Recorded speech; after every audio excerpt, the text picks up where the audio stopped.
van basándose en el análisis de la secuencia de la proteína ribosómica, ¿no? Entonces, en base a ese análisis, hay 5 filos de arqueas. O sea, el dominio arquea y el filo eurearqueota, crenarqueota, taumarqueota, porarqueota y nanoarqueota. O sea, son 5 filos y algunos de ellos, como el nanoarqueota, solo tienen una especie. Una especie típica solamente, pero sus diferencias son notables.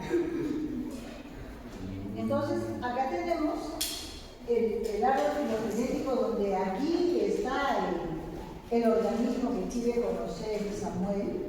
Así es. Acá. Entonces será, no se pierdan la próxima tesis de Samuel. ¿Quién está allí? Hasta ahorita no se sabe quién está allí. Y vamos viendo, los eurearqueotas son tal vez los más abundantes dentro de las arqueas. Después viene el nanoarqueota, que como les digo, tiene solamente una especie, poliarqueota por allí. Y después vienen los plenarqueotas, donde están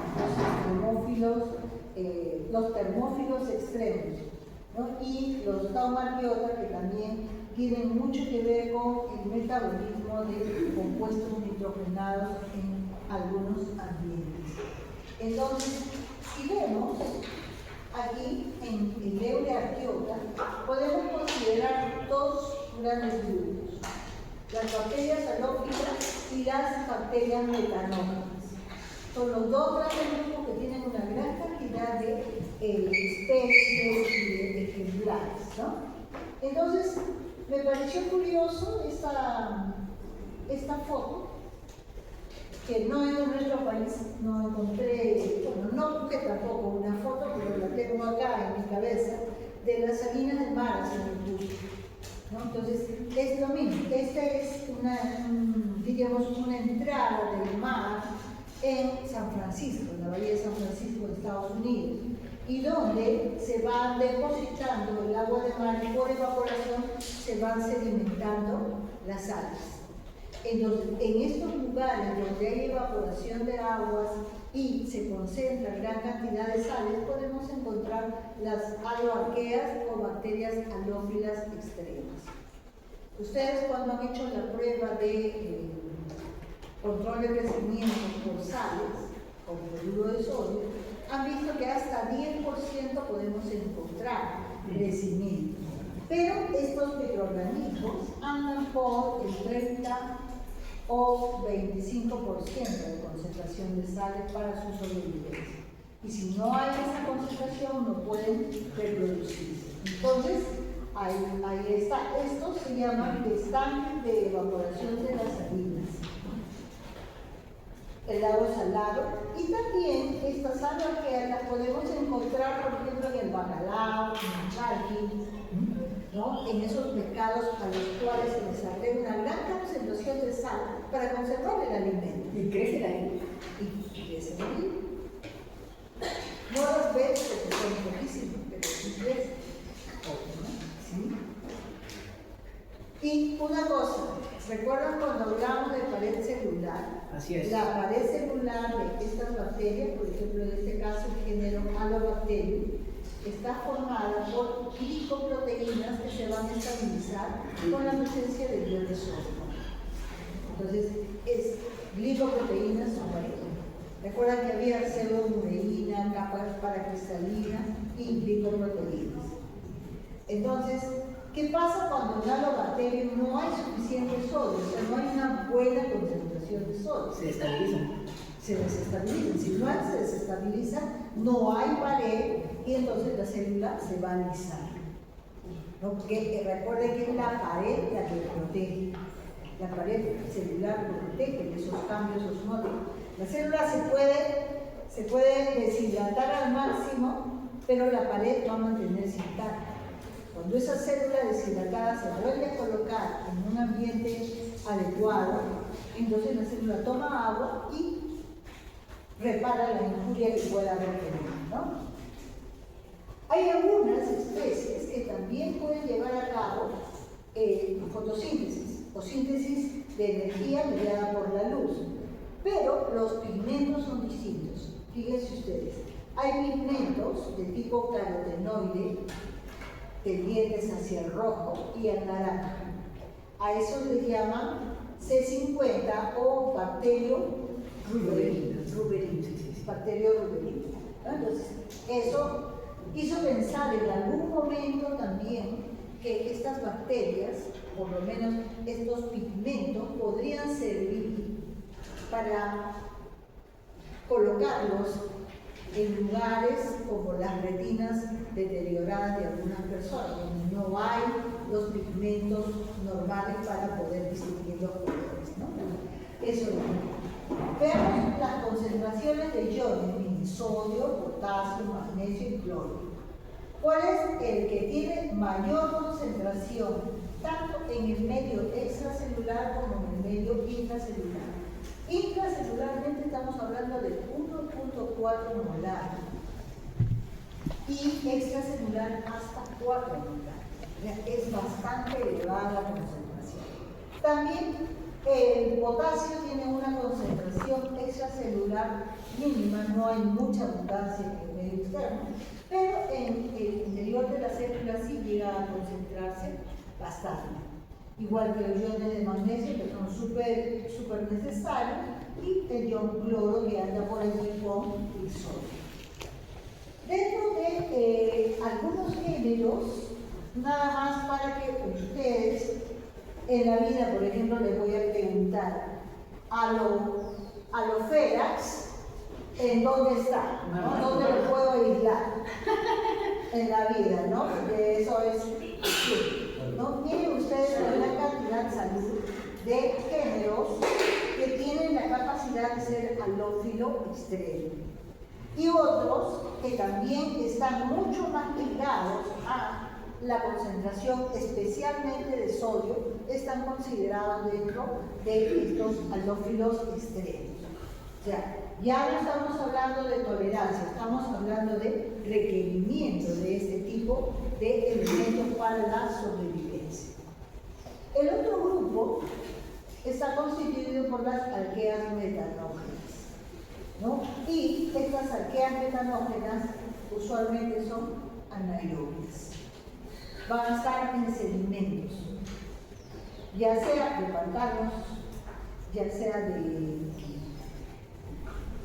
¿Cómo se llaman estos? Los arrozales, esos cultivos que son muy húmedos, ciénagas. En los sedimentos de esas ciénagas ayudan a estar. Biofields. Ajá. Entonces, todos estos son los lugares donde podemos encontrar metanógenos. Y, por ejemplo, tenemos sedimentos, rumen de los rumiantes. La panza de los rumiantes, corrientemente conocida así, es una gran fuente de metanógenos. Allí se lleva a cabo, fíjense, esos consumen mucha celulosa, ¿verdad? Hay protozoarios y bacterias, hongos también, que van a degradar la celulosa. Y esa celulosa será convertida en celobiosa, posteriormente en otro monosacárido que puede ser fermentado hasta CO2 y luego reducido a metano. Y aquí hay algunas imágenes de las bacterias metanógenas. Por ejemplo, acá tenemos micrografías de transmisión de estas arqueas y la finalidad es ver de que sí tienen su pared y su pared está compuesta de pseudo-uranio. Algunas otras son flageladas, unas pueden tener forma cocoide, o sea, no hay una forma, diríamos, definida de la bacteria, y otras son alargadas. Cuando se observan estos vacíos con estos espacios que aparentemente podríamos decir son esporas, no, son vesículas de gas, ¿no? Entonces ahí están las formas de estas bacterias. ¿Qué sustratos pueden ser utilizados? Obvio, el CO2, luego metanol, metilamina, dimetilamina, el metilmercaptano y los dimetilsulfuros. También todo lo que sea monocarbonado, tipo metilos, van a ser susceptibles de ser usados por estas arqueas metanógenas, y dentro de los compuestos orgánicos, diríamos, aparte que no son monocarbonados, están el acetato y el piruvato, ¿no? Entonces, esos son los grupos. Y acá están los sustratos de cada uno de ellos, y fíjense, ahí se retrocede.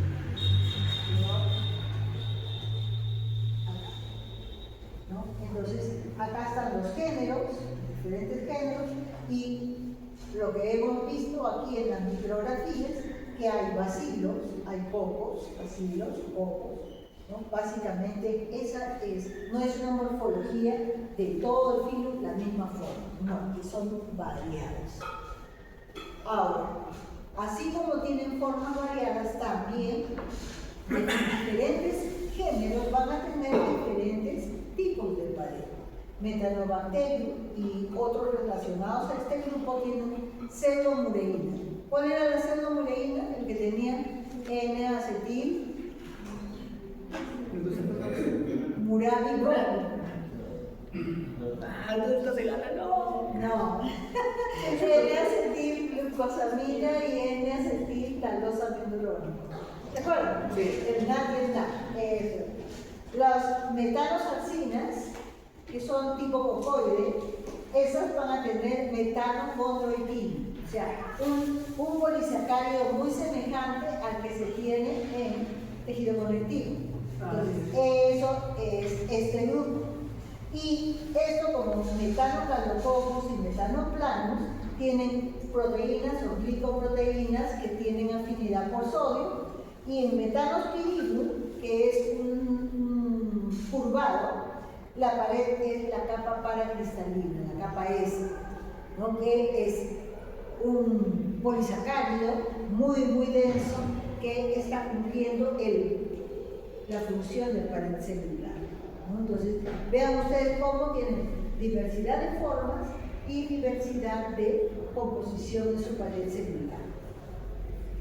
En estos grupos también hay un filo, que son los, no es filo, termoplasmatales, que están viviendo en estos lugares donde hay una gran cantidad de calor.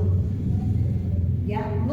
Estos no llegan a ser los alcalófilos extremos, pero los géneros, miren, todos tienen un prefijo termo y plasma, picrophilus y ferroplasma.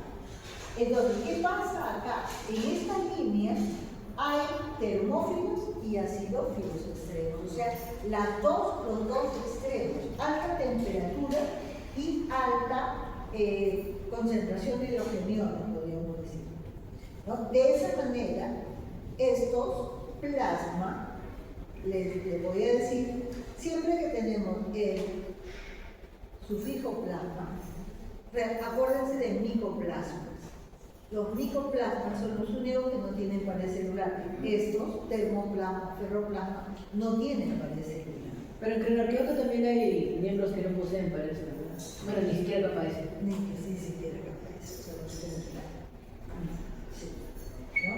Y miren ustedes, crecen a temperatura óptima de 55 grados y un pH 2, muy ácido. Por eso termoacidófilo. Qué genial. Sí, bien extremos. Entonces, hay dos especies, termoplasma acidófilo y termoplasma volcánico. El nombre ya dice todo. Ya te dice todo. ¿A dónde lo vas a encontrar? En un volcán. Ahí tienes que ir y buscar, ¿no? Y estos son aerobios facultativos. Quiere decir de que pueden estar a 21% de oxígeno, como pueden bajar su concentración de oxígeno para poder sobrevivir, ¿no? Y además pueden crecer anaeróbicamente cuando tienen azufre como receptor de electrones. Eso es lo que les da la capacidad de ser acidófilos. Bueno, el azufre va a ser oxidado a sulfato y en un medio acuoso va a ser ácido sulfúrico. Este género de termoplasma, miren ustedes cómo el no tener pared les hace que la forma, como que siempre va a tender a la forma esférica, ¿no? Entonces, El genoma es bastante pequeño, miren ustedes, 1,5 megapares de bases. Y su DNA está asociado a una proteína de unión básica. Y esta organiza el DNA en bolitas, en estructuras globulares muy semejantes a los nucleosomas. ¿Recuerdan cuando vimos la separación en arqueas? Había una estructura muy semejante a los nucleosomas. Entonces, es en este grupo en donde se detecta esa formación. Y la proteína es semejante a la proteína HU de las bacterias y esta tiene la capacidad de unirse al DNA. ¿No? Como una proteína netamente básica se va a unir a la parte ácida del DNA. Y aquí están con sus estructuras tipo flagelitos que están al lado de la bacteria. Y los puntitos que son los ribosomas. El ferroplasma, que es el pariente del termoplasma, es un acidófilo extremo. Fíjense, es tan extremo que fíjense acá, puede llegar a producir agua ácida a pH 0. ¿Se imagina lo que es pH 0? Si el estómago es súper ácido pH 3, esto es a pH 0. ¿No? Entonces, es acidófilo extremo, pero no llega a ser termófilo. Su temperatura óptima es 35 grados. Y como es quimiolitógrafo, fíjense, obtiene energía oxidando el ion ferroso al ion férrico.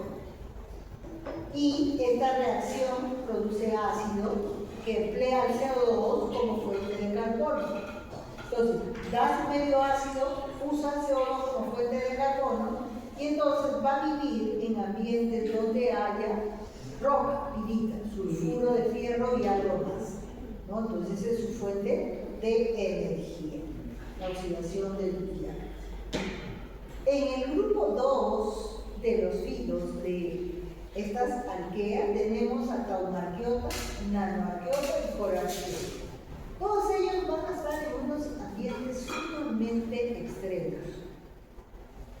Por ejemplo, en este lugar es un lugar que se supone ha sido un lugar lleno de nieve que ahora se denomina el permafrost, que es la tierra que estuvo cubierta por nieve perpetua y que luego la nieve se derritió y ya no hay más, pues no crece nada más aquí. Qué buenos fósiles esa manera. Sí, y las bacterias han sido detectadas con, ¿cómo se llama la técnica del FISH? Donde hay un marcador que les da una fluorescencia, exacto.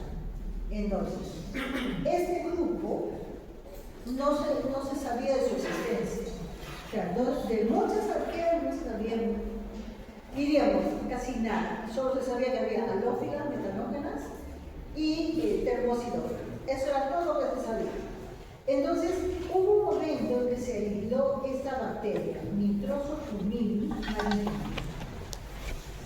Este es uno de los oxidantes del amoníaco. Oxida el nitrógeno reducido hacia nitrógeno oxidado.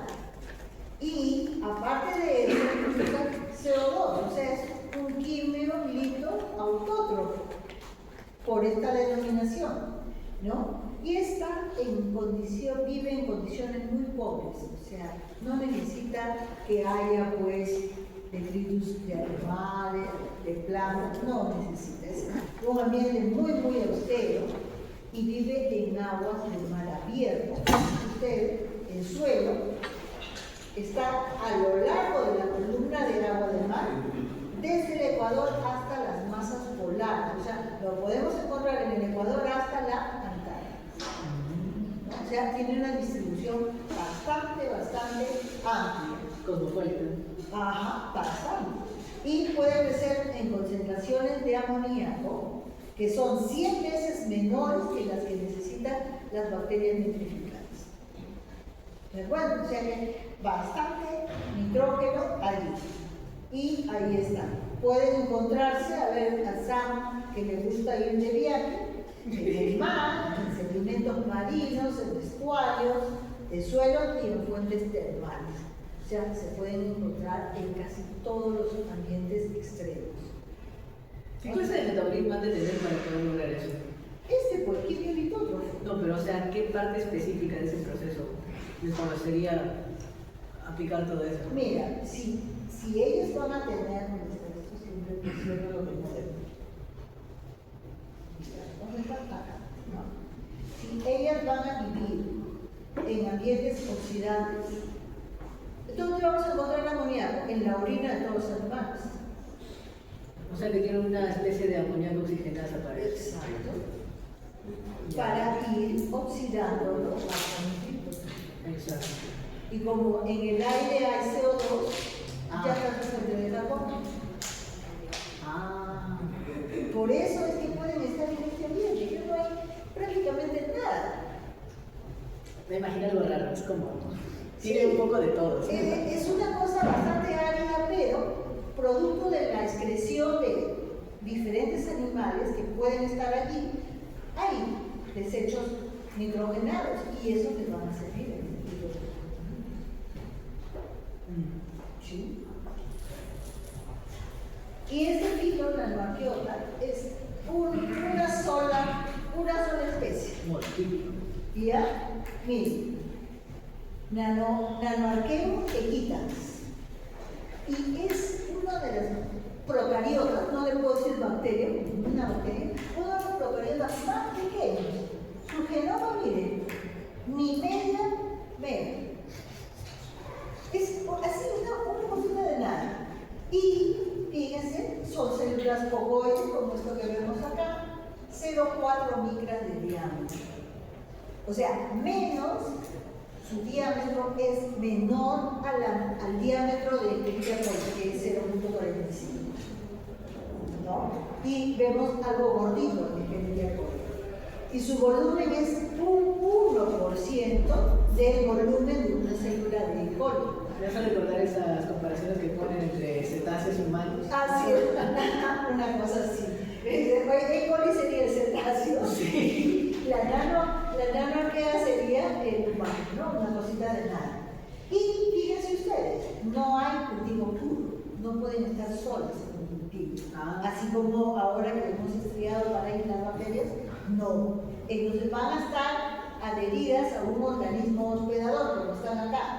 Estas son las nanoarqueotas y este es un hospedador que se llama Ignicoccus hospitalis, ¿no? Que es una especie hipertermófila del siguiente grupo de nuclearqueotas.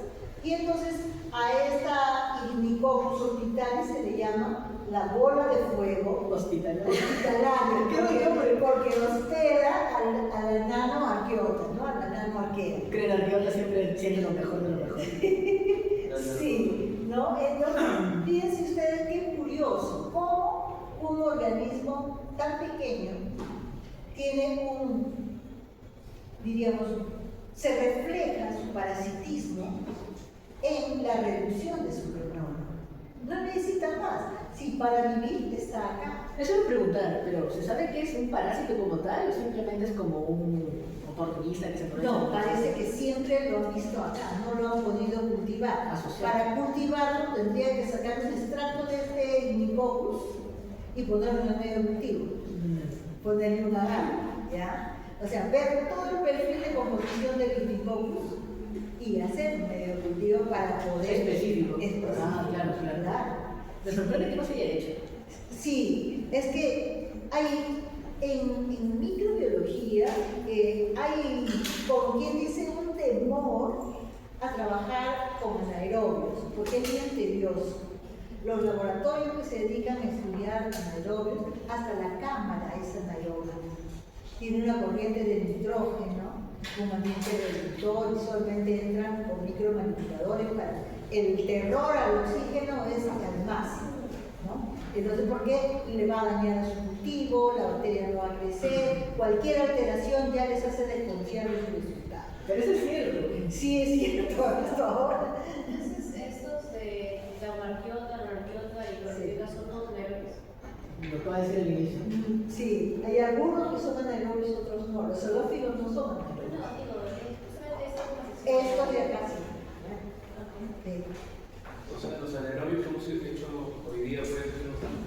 No, los anaerobios que hemos hecho hoy día son bacterias, no son arqueas. ¿Ya? Entonces el profesor dijo que tal vez podría ser facultativamente que soporte el oxígeno.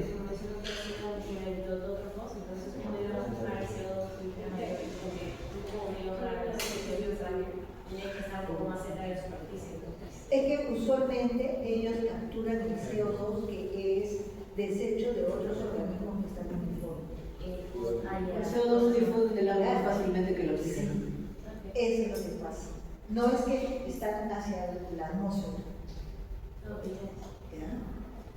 El otro filo, el Corarquiota, que se le ha puesto el filo 2 porque estaba más acá. Este es bien curioso. Fíjense ustedes este hilito que es la bacteria. Esto es con FISH y esto es a la microscopía electrónica. La arquea. Sí, la arquea, gracias, la arquea, ¿no? Entonces, este filo solamente se habían encontrado secuencias, no se había encontrado la bacteria ni la evidencia. Ah, en el blog también leí algo así, de que decían que gracias a esto del barcoding y todo el área ambiental se vienen llegan a aislar pequeñas secuencias, pero que facultativamente se llevan ¿Y propuestas. eso a quién corresponde? Nada conocido.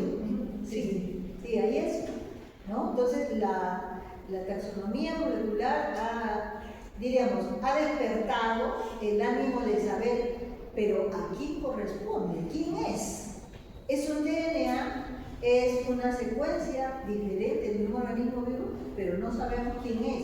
Y eso es lo que pasó con eso.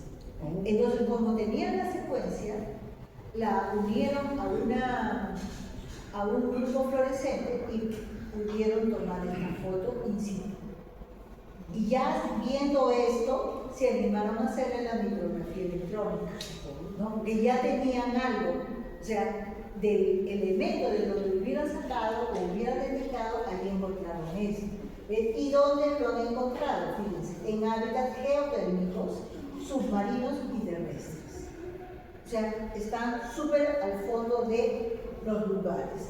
Entonces, se llama la especie Corarcheum cryptophyllum. ¿Qué significa? Cryptophyllum significa el filamento secreto u oculto. Eso es lo que significa el nombre.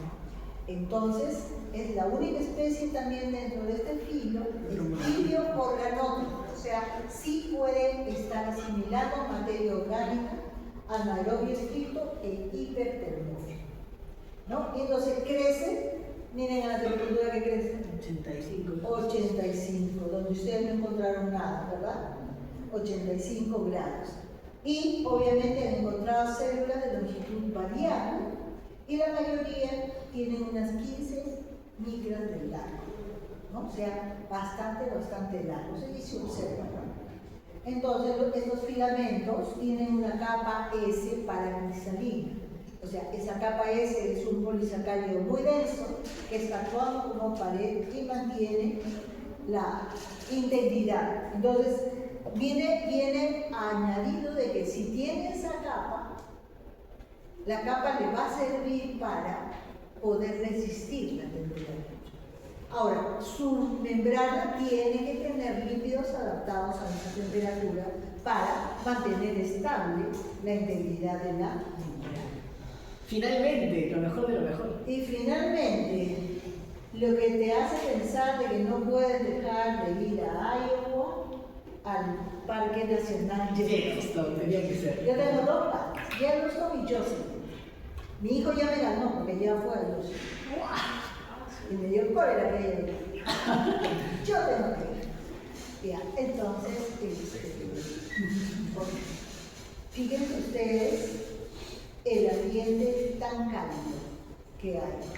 Se supone que estos ambientes tienen una conexión, un conducto, algo que los lleva hacia el centro de la Tierra. Y obviamente hay una gran falla geológica. El día que Yosemite explote, se acaba Trump, ¿no? Entonces, eso es lo que va a pasar. O sea, y es un lugar donde ha estado Thomas Brock y ha estado estudiando, sobre todo estos lugares, por ejemplo, donde hay gran cantidad de fierro, y este color es por el fierro verde. y estos vapores por la temperatura. Entonces, acá están las arqueas más hipertermófilas. O sea, termófilas es cualquiera, esta es hipertermófila, ¿ya? Y entonces, fíjense, su óptimo es el punto de ebullición del agua, por eso que está aquí todo ese vapor de agua. ¿Ya? Ese es su punto de ebullición. La mayoría van a metabolizar azufre.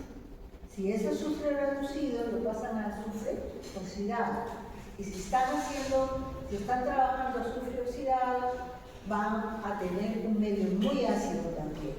¿Ya? Entonces van a estar en ambientes ricos en sulfuros, y estos ambientes ácidos con mucha concentración de azufre se llaman solfataras. Estas solfataras se pueden encontrar por todo el mundo, ¿no? Van a estar en diferentes lugares. Estos también son, si estamos hablando de que usan azufre, también son quimio-lito autótrofos. Los fotótrofos no resisten esas temperaturas. Por ejemplo, una cianobacteria. No, a menos que tú la hagas por biología sintética, una cosa exótica. Sería muy raro. Estos organismos son productores primarios en las olfatadas, los prenarquiotas, ¿no? Entonces, fíjense ustedes cómo poco a poco se va develando, por eso se piensa que estamos cerca al conocimiento del origen, de cómo se constituyeron estos organismos ancestrales. Tienen mucha tolerancia a la temperatura extrema, y eso es lo que incentiva a tener más conocimiento de ellos. De hecho, sus proteínas tienen una configuración Similar a eucariotas. claro, más similar a los eucariotas, ¿no? Entonces, eso ya como que te va dando piedras angulares para continuar. Eso es lo que más me gusta de ¿Te este llama? libro. Sí, cómo el estudio de sus proteínas ha relacionado bastante el hecho de tener una relación con los eucariotas. Con los eucariotas. Especialmente en Asgard, ¿no? Se ve mucho de eso. Es así. No, se supone que si son las más antiguas tienen que estar relacionadas con materia, y no. Al parecer hubo allí una cercanía, pero Arquea se fue por aquí, Bacteria se fue por allá, y de Arquea derivaron los eucariotas. ¿Y usted qué opina, profesora? ¿Usted defiende el árbol de 3 dominios o de 2 dominios? Yo defiendo el de 2. Tú defiendes no, tiene que haber 3, tiene que haber un punto medio. Siempre hay un punto medio, Sam. No podemos tener dos extremos. Pero, o sea, se ha visto de que la formación del núcleo, las arqueas es putativo y que se puede dar bacterias, entonces el núcleo no es un carácter que se puede decir es definitivo para un No, el núcleo no. Entonces, ¿por qué existe eucario? Pero es que tuvo que haber un momento en el cual por ahí tuvo la necesidad de. Bueno, es cierto. Sí, tiene que haber un momento en el que hubo la necesidad. De repente la temperatura o la acidez. Porque tu ácido nucleico, si está expuesto al ácido, se va a precipitar. Cierto. Entonces, por allí va la necesidad. Bueno, es cierto, es cierto. Sí. Ahora, aquí tenemos los crenarquiotas, pero los que están en los ambientes volcánicos y terrestres. O sea, le han puesto los volcánicos terrestres porque existen los respiraderos hidrotérmicos que también son volcanes, pero en el fondo del mar. ¿No? Entonces, fíjense ustedes, estos pueden estar hasta 100 grados y son los llamados arqueas hipertermófilas. Acá está sulfolobus y acidianus, acá está sulfolobus y acidianus, y a este acidiano me dio risa encontrar que le habían puesto infernos, ¿no? O sea que es lo más caliente que puede soportar el infierno, ya, el infierno, su ácido nucleico, la micrografía electrónica, ¿no? Su membranita y su pared. Y acá el sulfolobus, la diferencia está en que este tiende a tener extensiones del citoplasma muy semejante a las amebas, ¿no? Las amebas tienden a distender su citoplasma a través de microtúbulos. Acá no se ha encontrado eso, pero de repente las proteínas que conforman su citoplasma pueden tener algo de eso, ¿no? Y los otros están Pyrolobus, Inococcus, Staphylococcus y este Thermoproteus neutropilus porque viven en ambientes neutros, ¿no? Entonces, Hay muchos lugares donde están los respiraderos hidrotérmicos en donde se pueden aislar. El gran problema es, ¿no?, que como estos microorganismos están con unos ambientes tan extremos, o sea, hay que muestrear y mantener esas condiciones, ¿no? Entonces, significa que tienes que tener una logística apropiada. O sea, no es que ya nos vamos, lo colecto por aquí y lo voy a tener, no. ¿Cómo llevo una cámara a campo para recolectar material que está a 100 grados Celsius? A 100 grados. Tienes que tener algo que tiene que estar ebulliendo constantemente el agua. Y tienes que mantenerlo allí para que el agua no se te evapore. Eso es una logística, por eso les digo. Es una logística. Una vez vi un documental donde estaban buscando las bacterias barotolerantes, ¿no?, que también van midiendo en diferentes profundidades, pero tenían que ir con su barómetro y tener un equipito como una cajita a la cual le iban poniendo la presión. O sea, colectaban la muestra y la ponían allí a esa presión, en un medio de cultivo, etc., pero tenían que trabajarse con más rápido. Más rápido de lo que han trabajado ustedes ahora para que el anaerobio no se muera. Más rápido era, ya vi muchas, dije, eso es. Una vez leí un artículo, ahora mismo que hablando con usted, que creo que estudia estos temas de bioliching y eso, exiliación, Sí. había leído un artículo de que utilizaban a sulfologos para justamente ese tema, Sí. en cuestiones mineras. En cuestiones mineras, ahí se puede encontrar sulfologos. Es más, aquí en este sitio del sur, en Sauder, Perú, ¿no?, estaban haciendo lixiviación, pero había una zona de la extracción que tenía una temperatura muy alta, y entonces los ingenieros estaban sospechando de la presencia de sulfologos, pero no fue posible evitarlo. No estaban buscando cómo podían aislar a estos sulfologos. Entonces yo supongo que debe haber gente que lo ha detectado porque hay bastantes personas que trabajan en la cuestión esta de metagenómica.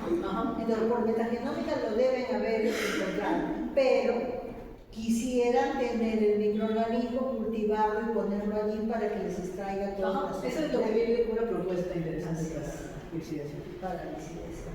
Así es, chicos. Muchas gracias. ¿Qué? ¿Cómo? Y ahí está el respiradero hidrotérmico del fondo del mar. ¿Cómo me va a decir que se toda la clase no lo de Asgard? ¿Cómo que no? ¿Cómo no? Pero no de Asgard, profesor. Me siento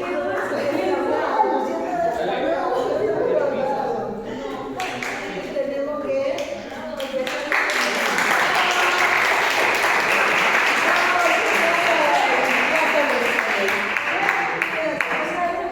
No, la clase anterior yo me entusiasmé y me demoré una vida. no, pero ¿cómo no hablas del grupo más importante de Arquea?